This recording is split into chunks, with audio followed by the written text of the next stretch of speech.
Another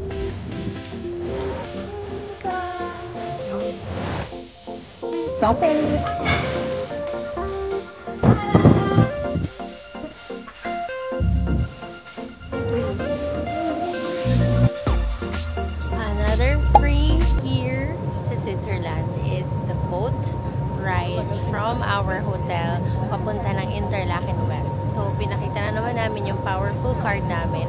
And, actually, tinignan ko online yung parang fare nito. Going and going back is parang mga nasa 1,000 plus din. So, it's good that we got it for free. So, kagabi, we have free chocolates, then free bus ride because of the card. So, ngayon, free bus. Ano ba yan? Sobrang ganda. Tiffany blue. Super ganda. So cool. So, kanina, napamili na kami ng mga mas makakapal na jacket. Mali na naman yung nadala namin jacket. So, kahit kulak sa kapal. And tomorrow, meron din kaming gagawin na tour na mukhang kailangan talaga. Ginamit na namin siya. Agad.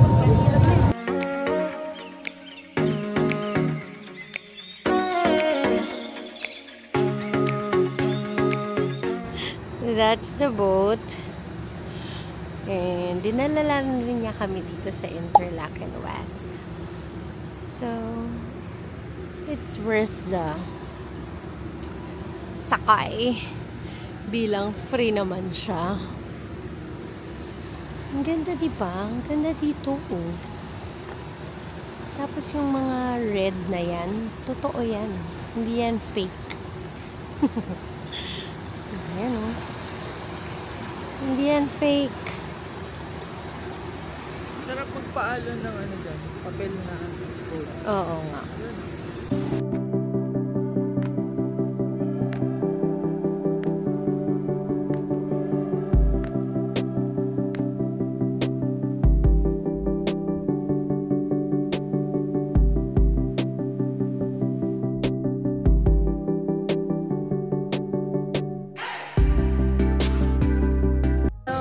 This restaurant on Google, and ang sabi nila one of the best places daw to check and to try the cheese fondue.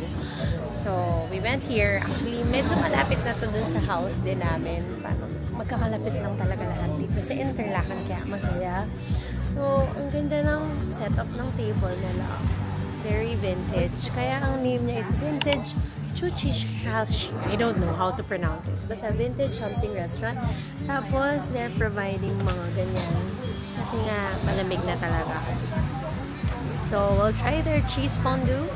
And nag-try din kami ng pork schnitzel and some chicken tenders.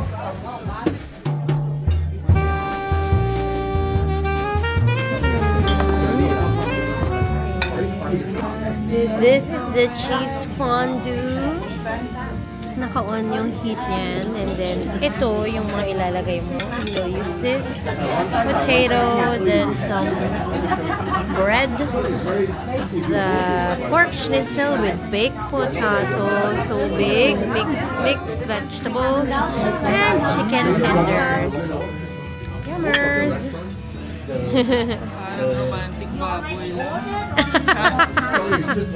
Pero walang pork. Kaya natin to gawin sa Pilipinas, girl.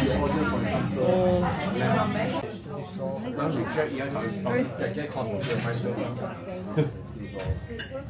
What's that? Pero...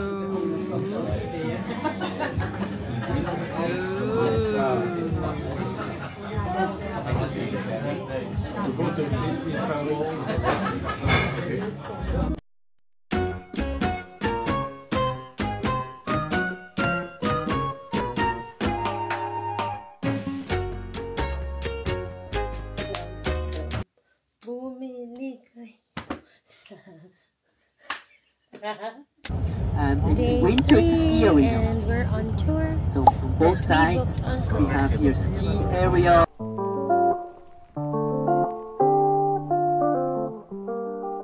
And this is your ticket. Paano? Okay. Dito ka, girls. And, ayan na yung cable car. Going up. Okay. So, we're getting inside. So, I think this is the best part. Swiss people use this kind of bell to decorate their cows. So when they are in the mountain, they can hear where their cows are. Yeah, you can also buy this kind of bell in souvenir shop. That's for the cows. Para alam daw nila kung nasa na yung mga cow nila. While nasa farm, naririnig lang nila kung nasaan. So, nag-change na talaga yung colors ng leaves. Nagiging orangey na paatang. So, the cable car is 15 minutes. So, ganda ng riverview. 15 minutes going up. And then from there, we will transfer sa train. This is the view. Ayan yung mga cow nila. Cute. So, approximately mga 600 kilos daw yung mga cow na yan. And, nakakatuwa kasi kapag ganito daw, bumabalik sila sa farm. Pero kapag summer, inaakit sila sa mga taas. Para dun sila kumain ng mga mas fresh grass. Trees aren't green, the ocean is gray, sky is a vague blue, come my way. My room is a mess, it could use a hand. So we're about to take the train going up. This is the highest railway daw in the whole year. Oh, look!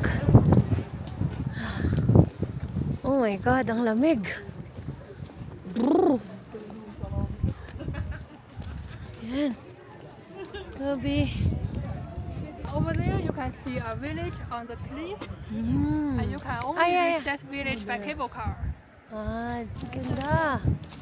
At ang lamig dito.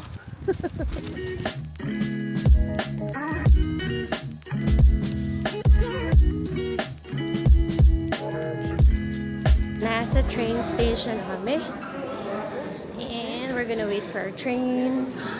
Paakyat pa doon sa mas mataas. So, ibig sabihin, mas malamig.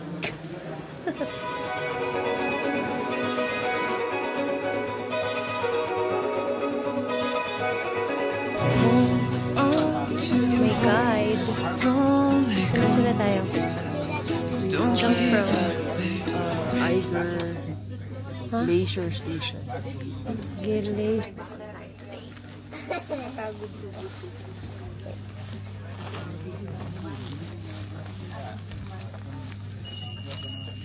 Shanan! Onigiri! From Co-op, not 7-Eleven.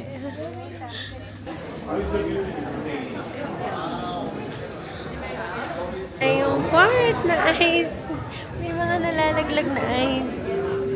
As we are so high up, I recommend don't run. Helps a lot you don't see stars.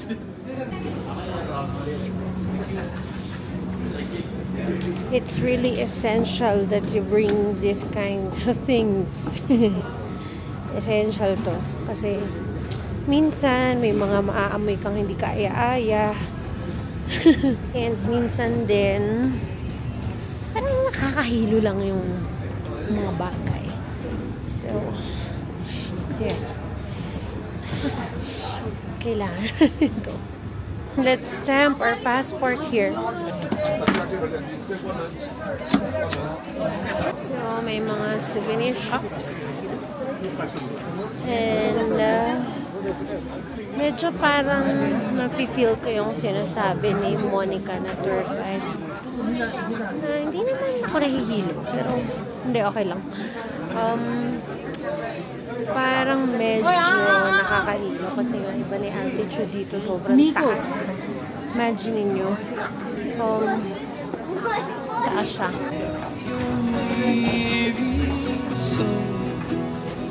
Time to heal it. Say you fight with what you told. Hold on to your scars, the wounds, the past.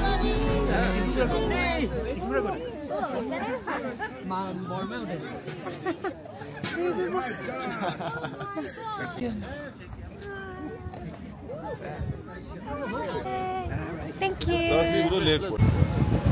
Oh my god. We're literally inside fog.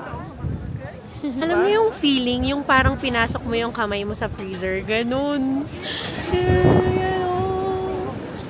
Lamig.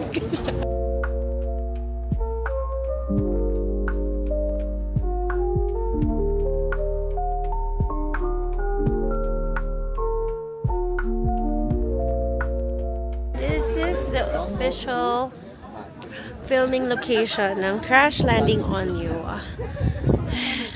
Grabe. Lamig. Nakikita nyo ba yung snow? First time kong makafeel ng snow. Yan sila. Para silang alikabok sa liit, pero malamig. Ganun yung description ko ng snow. Gusto ko lang hawakan yung snow. At least hindi to galing lapag, hindi to madumi.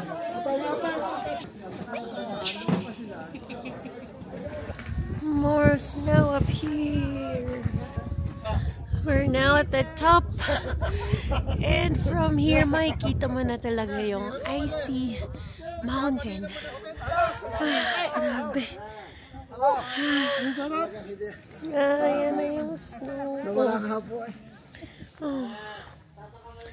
Tapos, meron ditong bar. Pwede kang bumili ng hot chocolate, hot coffee. And then, you can drink it up here. May pa-zipline pa. Oh my God. Kaya mo pa ba mag-zipline? I can't do it now. Parang wala rin naman atang nag-o-offer ng zipline sa panahon yan. And, there's our friend. Hi! Hindi ka nilalamig.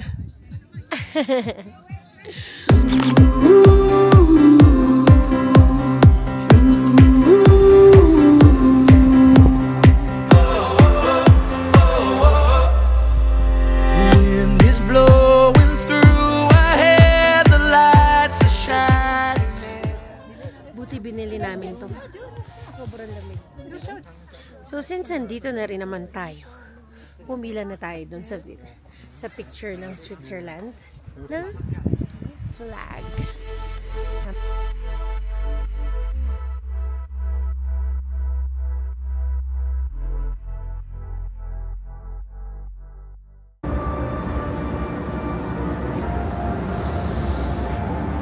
Ang Fro in 1811, siya yung unang naka-akyat dito. I think siya to. Ito yung mga workers before. And kung maririnig nyo, may mga sound effects pa. Sound effects kung paano nila ginagawa yung mga railway. So we're now entering the Ice Palace. Lamig-lamig sobra. Para ako nasa loob. Oo, nasa loob na tayo ng glacier.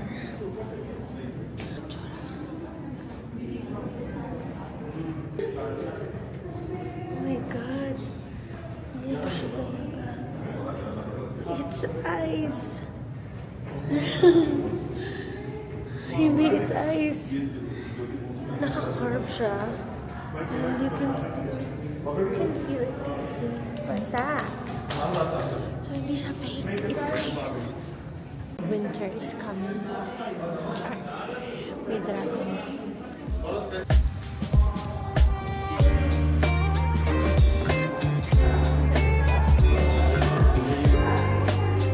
Ang cute. Ice skating.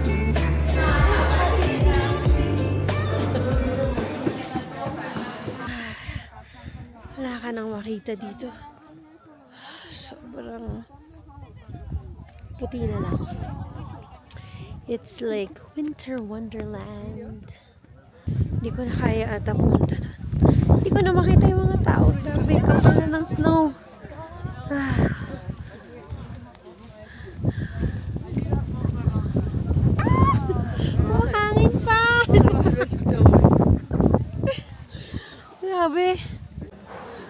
while waiting, lalabas na natin itong mahiwaga natin.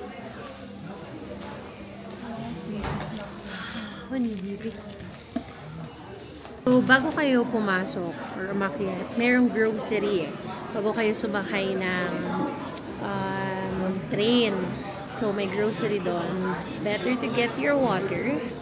Kasi, since medyo iba nga yung altitude dito, yung iba, nafe-feel nila like nahihilo sila, tsaka sumasakit yung ulo, tapos plus sobrang lamig pa, so brain freeze. To be honest ako kanina, parang na-feel ko na sumisikip yung dibdib ko. Hindi ako makahinga. Hindi ako makahinga, pero parang iba lang. So, kailangan mo lang mag-deep breathing exercises and do not run. Walk lang daw and drink lots of water. So, nag-a-adjust naman daw agad yung katawan natin. So, slowly ka lang papasok. And don't forget to bring your snacks or just get doon sa grocery bago kayo umakyat. Kasi, parang puro heavy meals. Eh, kung 30 minutes lang yung allowable time mo for eating, kasi bababa na ulit kayo, parang ang hirap kumain ng kanin or pasta. So, masaya ako na binili namin itong onigiri sa baba. Plus may Pringles pa and also the water. And meron namang bilihan dito ng beer, like mga snacks. Pero syempre, expect nyo na mas mahal dito kaysa doon sa baba. Ang laki. Cheers! Labas mo na yung Pringles natin. Grabe lang yung views. Ang ganda-ganda, grabe. Makikita nyo lahat sa clips. Naiiyak.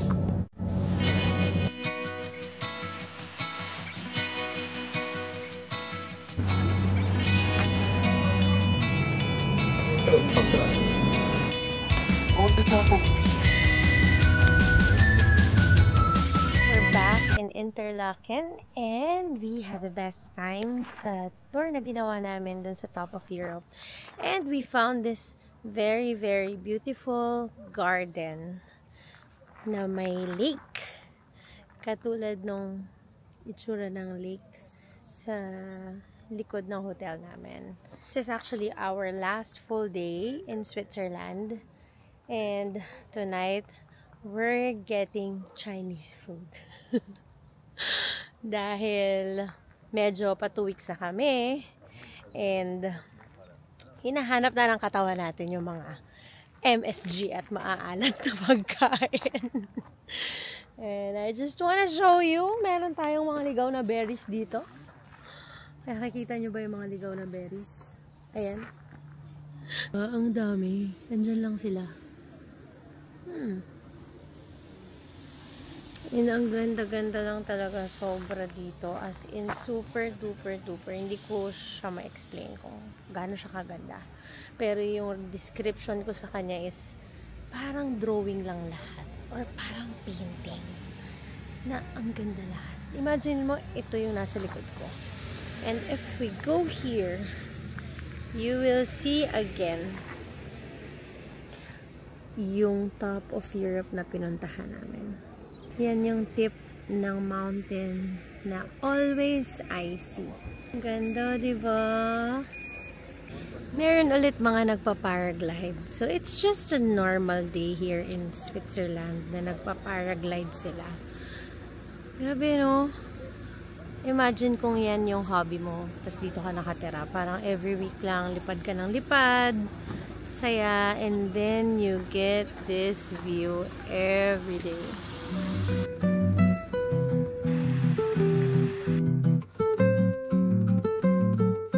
Sa sobrang gutom namin, hindi ko na na-video ang aming kinain tonight, but we ate here kay Vivi's Wok. Yan. Nandito lang din yan sa may gitna, halos ng Interlaken West.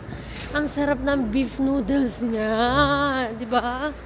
The best. Tapos order kami ng fried shrimp fried rice. Naubos namin, ang laki-laki. Papakita ko yung picture sa inyo. Diyan. Di ba? Ang dami.